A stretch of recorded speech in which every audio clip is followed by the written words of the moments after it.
Yo, Malaco Watson, Miami Property Boss. I'd like to welcome you to the channel. If you haven't been to the channel before, again, my name is Malaco Watson, and I'm all about investment in real estate here in the Miami, Florida area. This is where my background is, or my backyard is, I should say, and this is where I do a lot of my business, and I love Miami, Florida. It's, I don't have to tell you, you already know, it's Miami, Florida, baby. And so today what I want to talk about is, on the last show we were talking about, not biting off more than you can chew. And so today I want to talk about location. Location, obviously you hear that about a lot. Location, and you're here for a reason. When you're going to pick out a property that you're going to buy and rehab and flip, you need to know the location of the property. There are a lot of investors out there just buying up shit all over the place. That's great, good for you. Some of them are doing research, other ones not so much, and they end up with properties that end up back to the cycle and foreclosure and everything else. So for you to avoid that, it's important that you pick the right location. Location is so important. You don't really want to stereotype anybody or anything, but if you're going to sell real estate, you're going to make money in real estate, you want to make sure that you do what's right and do what's going to make money. And so for me, you have to be very careful. Look, if you're going to invest in real estate, if you're going to invest in flipping a property, you're looking for someone that's going to buy the property and live in the property. So if you're going to buy a property and flip it to another person that's going to want to live in that property, shouldn't they want to live in that neighborhood? Are the schools good in that neighborhood? Is there transportation? People hanging out in the corners, littering, the crime. What's the crime? How about at night? Man, I've gone and seen some motherfucking properties at night. I could try to show some properties just for rentals. Shit. And people just still want to see that. But hey, to each his own. So again, if I'm going to buy a property, I'm not going to want to live in that neighborhood. I want to live somewhere safe for my kids. So again, if you're going to buy a property you're going to flip, you want to make sure you're buying in a safe neighborhood, a neighborhood that's maybe on an upswing. You don't want to always buy in the best neighborhoods because there's a lot more money you're going to spend on the property and less profit. It's less profitable because you have a lot of there can be a lot of high-end expenses you're going to have to sell that property, depending on, of course, what you get the property's price for.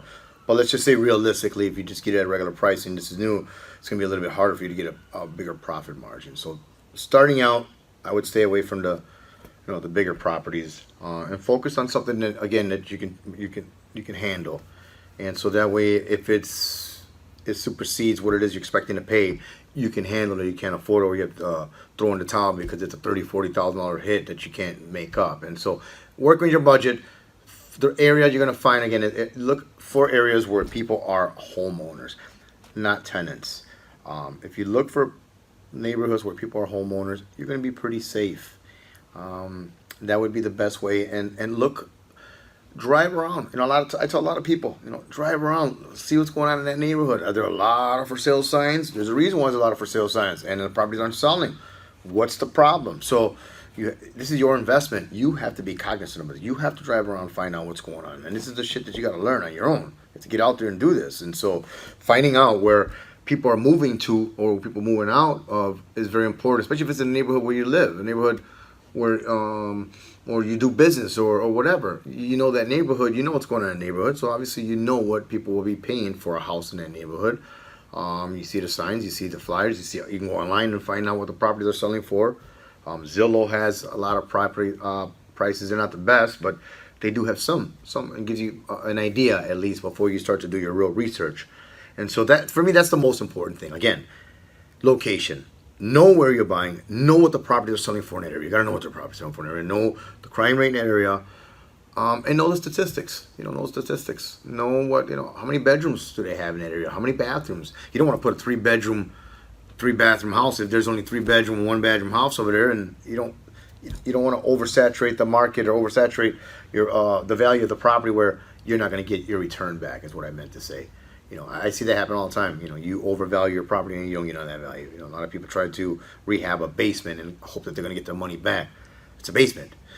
Unless you put an excess window or excess door there, exit, you're not going to get value. And if it leaks, now you have to clean it out and start all over. So all that shit matters, man. But again, neighborhood, very important. That's how you go about picking a good investment property and getting back to not only the neighborhood, but the work that has to get done in there and what you can reasonably, responsibly handle. Take it slow, man. If you have a job and you can do it yourself, be realistic about it. Don't depend on nobody. Don't depend on cousins, friends, somebody. You do this shit yourself, because motherfuckers will always drop the ball and you end up by yourself anyway. So get the right people, get in the right neighborhood. That's key. Right neighborhood. Once you get that going, and you have the right property in the right neighborhood, then it's obviously what you're going to want to do is come up with the right color schemes, concoctions, shapes, because that's very important. Talk about that on the next one, all right? My name is Malika Watson. I am the Miami Property Boss. Again, if you know anyone who's looking to invest in real estate, who has a deal that they want to share or want to make some money here, feel free to give me a call, shoot me an email. I love working with different people, and I welcome a phone call or an email from you. And if nobody else is looking to invest in real estate, send them over to the channel. Let's see how we can put some stuff together. All right? Again, my name is Malika Watson. I am the Miami Property Boss, and we're going to see you on the next one.